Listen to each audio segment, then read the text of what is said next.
Hey, Pretty Girl Club. So I recently came across some comments. I'm going to do another comment fully exposed video. But some of you guys have been sending me some videos in the Discord. Be sure to join the Patreon in the Discord. That's where we talk all of our shit.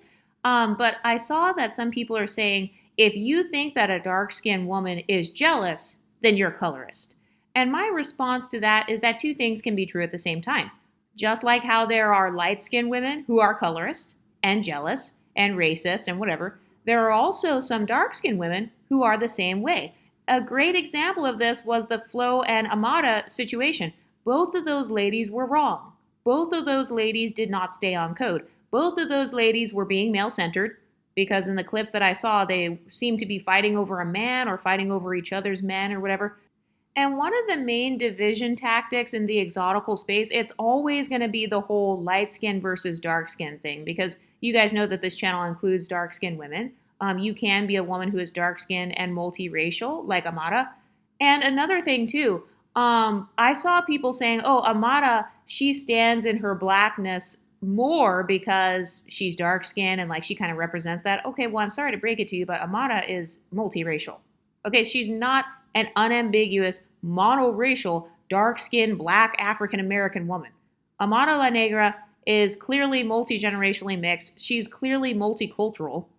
And I saw people saying that Flo was self-hating because they said that Flo sells bleaching cream. So once again, my question for the black community is, what do you guys consider to be bleaching ingredients? Because we pulled up Flo's company on this YouTube channel. I pulled up the website on one of my videos, and her creams are turmeric and vitamin C creams.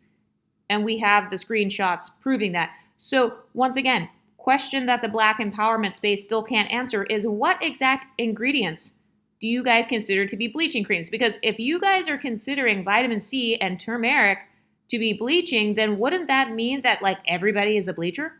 So I'm still waiting for that response. And also, if you guys consider, let's say you think that kojic acid or any form of fruit acids are bleaching agents, wouldn't that make YouTuber Paris Milan a bleacher? Because Paris Milan, as a part of her former YouTube channel, she was selling the kojic acid soaps. So wouldn't you be able to argue that YouTuber Paris Milan has the same psychology as someone like Flo, who you guys are saying has a skin bleaching company? Couldn't you argue that Paris Milan had a quote-unquote skin bleaching company because she was selling kojic acid soaps to her following of black women, which had over 200,000 people? Another talking point that I recently heard is that light-skinned women wake up and thank God that they have proximity to whiteness. So that's a classic line that people like to give to MLS women, like, oh, we just wake up every morning and look in the mirror and say, oh, thank God I'm part white. And my question for you is, if we are actually part white, are we supposed to not be thankful for our own mothers or grandmothers? Are we supposed to be ashamed of being multiracial? Like, how are light-skinned women supposed to wake up and look in the mirror? What is the proper way for a light-skinned or mixed-race woman to believe in herself? What is the proper way for a mixed-race person to love themselves? And when is it okay for light-skinned women to look in the mirror and say, oh, I look good and I love my complexion that's yellow, or I love my complexion that's beige? When is it okay for women to say that? Because it sounds like, according to black empowerment YouTube creators, it's never okay for you to love your skin complexion, because by loving your skin complexion, you are being inherently colorist. And so then my next question is, do you believe that all beige people, so that would include Latinos, some Indians, some white people, do you believe that all people who have a quote-unquote light skin tone are colorist, who love themselves? Because I see Italian women loving themselves all the time. They will love their Italian complexion, which is kind of like a tan, almost off-white type of shade, so very similar to some light-skinned women. So are those women colorist?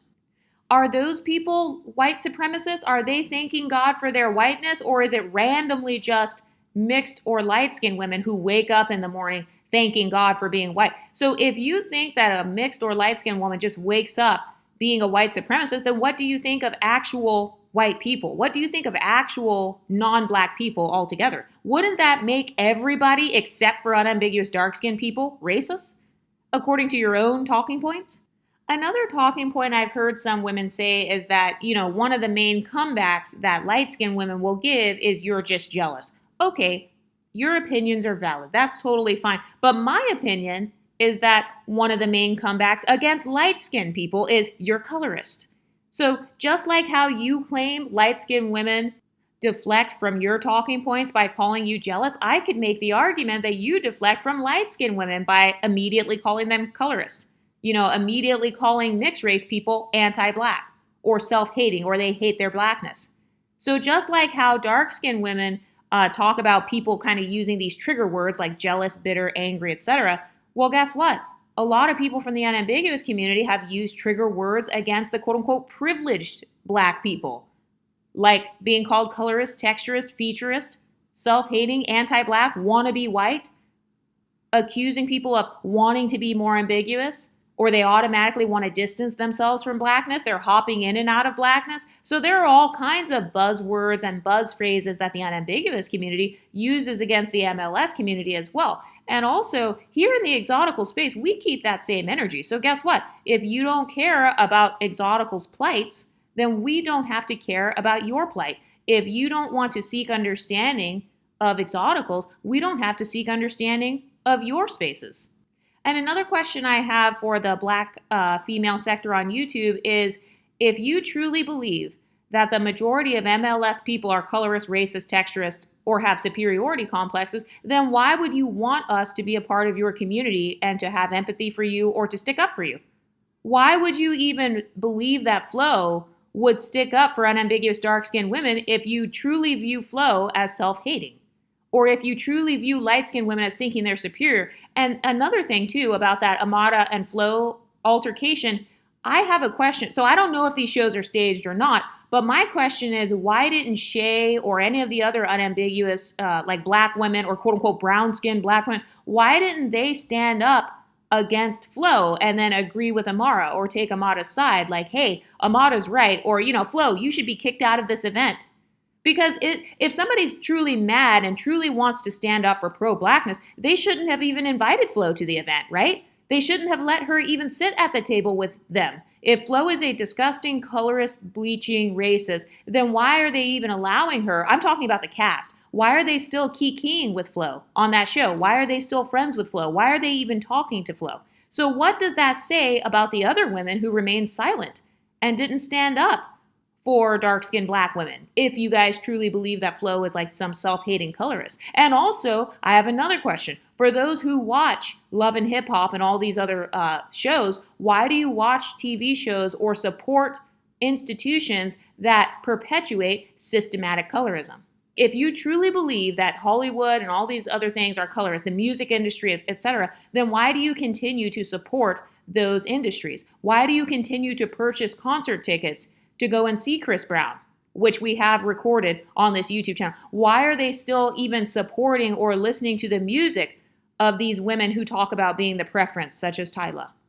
Why are women using high yellow concealer shades? Since you guys are standing out against bleaching and stuff, and you're saying it's like self-hating, that these women are trying to look lighter, right? Okay, so if we've established that trying to look lighter is bad, then where's the smoke for the dark-skinned black women all over the YouTube beauty sector who are constantly putting on high yellow concealers and foundations or using certain filters and stuff on dating apps to make their skin look as yellow as possible? It's to the point where now I can't even tell on YouTube who's light-skinned and who's not, because it is such a norm for unambiguous dark-skinned women to use the brightest lighting possible, only taking photos during golden hour or only taking photos during certain times of the day so that the sun can hit you and then you can look brighter than what you really are. So since we don't want people to have their skin look as bright as possible, because that's colorism, right? That's bleaching, right? Vitamin C and turmeric is bleaching. Okay, so if you don't want women to look bright, then why do you guys not give smoke to the dark-skinned black women who look as bright as possible in their photos, including women on dating apps, to the point where now there are men all over the internet saying that they have gone on dates with black women and that they've been catfished, because the woman looks so different in the photos versus real life? And my final question is, why is there no smoke for the actual creators of colorism, texturism, featurism, racism, the actual people who literally enslaved African Americans, or the people who have been known to dominate and essay black women, why is there never any smoke for those guys? No smoke for the white man, no smoke for the non-black communities who have tormented black women, no smoke for the racist owners of a lot of these beauty supply stores that these women shop at. No smoke for them at all. But the villain is automatically the evil light-skinned black woman, or it's always some evil mixed race woman. No smoke for the men who choose these women, because a lot of these women are really like male-centered and stuff. So it's like, okay, no smoke for the white men or black men or whatever men that choose these women. In fact, the last I heard, a lot of black women were divesting and leveling up, and they weren't engaging in ratchet behavior. Love and Hip Hop is an extremely ratchet show. I have not watched an episode of Love and Hip Hop for probably about 15 years. So if unambiguous black women are divesting and leveling up and, they've got better things to do, how are they even keeping these shows afloat? Who is the audience of these shows? It's mainly unambiguous black women. Who's the audience of men like Rick Ross? Who's the audience of these rappers and stuff like that, or these female rappers? Who's their main core audience? It would be unambiguous dark-skinned black people. And you can't argue with that because the majority of the black community obviously is unambiguous. The majority of the black community is not mixed race or light-skinned. MLS people are a minority within a minority. And speaking of colorism and self-hatred, who raised these self-hating black people that you guys love to talk about so much? So if Flo is self-hating and all these other women, these lighter-skinned women and stuff are all self-hating, who raised those women? Especially these monoracial light-skinned black women that a lot of you guys like to come for. You like to come for light-skinned black women's features, like you did with Flo. You guys like to come for light-skinned black women's hair texture, and even biracial women with type 4 hair, like you did with Doja Cat. People made fun of Doja Cat for wearing her type 4 hair, and so then Doja Cat put on wigs. Then they made fun of Doja Cat for putting on wigs. Then Doja Cat took off the wig. They made fun of her for how her hair looked with the wig off. Then Doja Cat shaved her head, and then they made fun of Doja Cat for being bald-headed. So the same behaviors that you guys have talked about, being colorist, texturist, featurist, etc., these are the exact same behaviors that you guys perpetuate against mixed race or light-skinned women. But back to the original question, who raised these colorist black men? Because according to Cynthia G's talking point, the majority of black mothers are like single mothers because the black men abandon them and like leave them in the homes. Okay, so wouldn't that mean that the majority of these colorist black men or colorist self-hating light-skinned black women, wouldn't that mean that the majority of them were actually raised by fellow black women? Sounds like an internal problem to me. Anyway, what do you ladies think? Let me know in the comment section, and I'll talk to you next time. Stay pretty, ladies.